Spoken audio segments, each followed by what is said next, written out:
Donner la zakat pour qu'elle puisse mieux servir aux nécessiteux, c'est la dynamique qui anime les orpailleurs et diamantaires de Guinée. Pour ce faire, ils ont choisi de remettre leur collecte à la direction générale de la zakat. Un acte religieux certes, mais qui accompagne aussi cette direction dans sa mission de faire des dons un moyen pour combattre la pauvreté et le chômage notamment. Pour les donateurs, l'acte vise aussi à inciter et à orienter l'opinion musulmane à s'acquitter de ce devoir religieux. C'est l'amour de l'islam qui m'a motivé. Alors, je demande au gouvernement même, je commence par le président de la République, de venir en aide.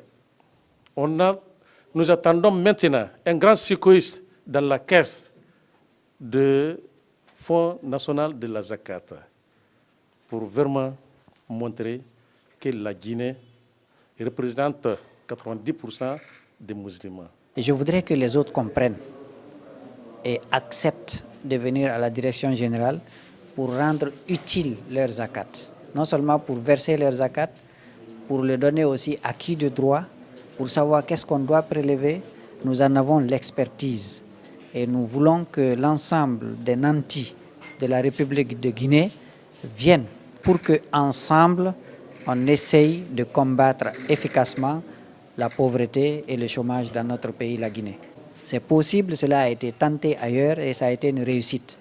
La zakat est doublement importante. Elle permet d'assainir et de sécuriser les biens du donateur par la miséricorde de Dieu et permet aussi aux pauvres de s'épanouir. D'où l'installation d'une direction générale de la zakat en Guinée pour jouer le rôle d'interface dans la gestion des fonds.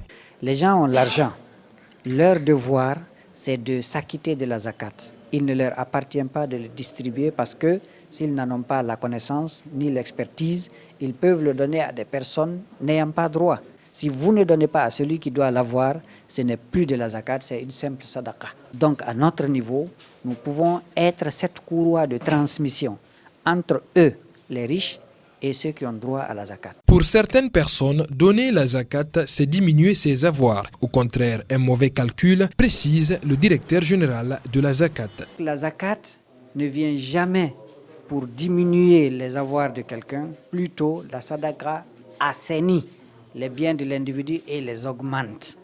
Donc le premier bénéficiaire de la zakat, c'est le donneur de zakat.